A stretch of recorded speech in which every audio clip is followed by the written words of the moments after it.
Team ଇଣ୍ଡିଆର ରୋମାଞ୍ଚକ ବିଜୟ। 5 ରନ୍ରେ ହାରିଲା ବାଂଲାଦେଶ। ଭଲ ଆରମ୍ଭ କରିଥିଲେ ବାଂଲାଦେଶ। ଆରମ୍ଭରୁ ଧୂଆଁଧାର ବ୍ୟାଟିଂ କରିଥିଲେ ରିତମ ଦାସ। ମାତ୍ର 27 ବଲରୁ ବିସ୍ଫୋରକ 60 ରନ୍ ଇନିଂସ ଖେଳି ସୁଦ୍ଧା ପରାଜିତ ହୋଇଛି ବାଂଲାଦେଶ। ଅଧାରୁ ଅଡ଼ୁଆ କରିଥିଲା ବର୍ଷା, କିନ୍ତୁ ବର୍ଷା ପରେ ଖେଳ କରିଦେଲା ଭାରତ। ଗୋଟିଏ ପରେ ଗୋଟିଏ ୱିକେଟ୍ ନେଇ ମୋଡ୍ ବଦଳାଇ ଦେଲେ ଭାରତୀୟ ବୋଲର। ଫଳରେ ସଂଘର୍ଷପୂର୍ଣ୍ଣ ମ୍ୟାଚ୍କୁ 5 ରନ୍ରେ ଜିତି ନେଇଛି ଟିମ୍ ଇଣ୍ଡିଆ।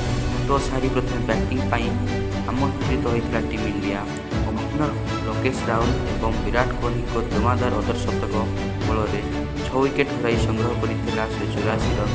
158 ରନ୍ର ବିଜୟ ଲକ୍ଷ୍ୟ ନେଇ ବ୍ୟାଟିଂ କରିଥିଲା ବାଂଲାଦେଶ। ବର୍ଷା ବାଧାପ୍ରାପ୍ତ ହୋଇ ମ୍ୟାଚ୍ 16 ଓଭର ବିଶିଷ୍ଟ ହୋଇଥିଲା ଏବଂ ବାଂଲାଦେଶକୁ 151 ରନ୍ର ଟାର୍ଗେଟ୍ ମିଳିଥିଲା, କିନ୍ତୁ ଦଳ 6 ୱିକେଟ୍ ହରାଇ 145 ରନ୍ କରିବାକୁ ସକ୍ଷମ ହୋଇଛି। ସିଦିପ ସିଂ ଘାତକ ବୋଲିଂ କରି 2 ୱିକେଟ୍ ଦେବାକୁ ସକ୍ଷମ ହୋଇଛନ୍ତି। ବାଂଲାଦେଶ ପକ୍ଷରୁ ଓପନର ନଜମୁଲ ହସେନ ଶାନ୍ତ 21 ରନ୍ କରି ଆଉଟ୍ ହୋଇଥିବା ବେଳେ ରିତମ ଦାସ 27 ବଲରୁ 27ଟି ଚୌକା ଏବଂ 3ଟି ଛକା 60 ରନ୍ କରି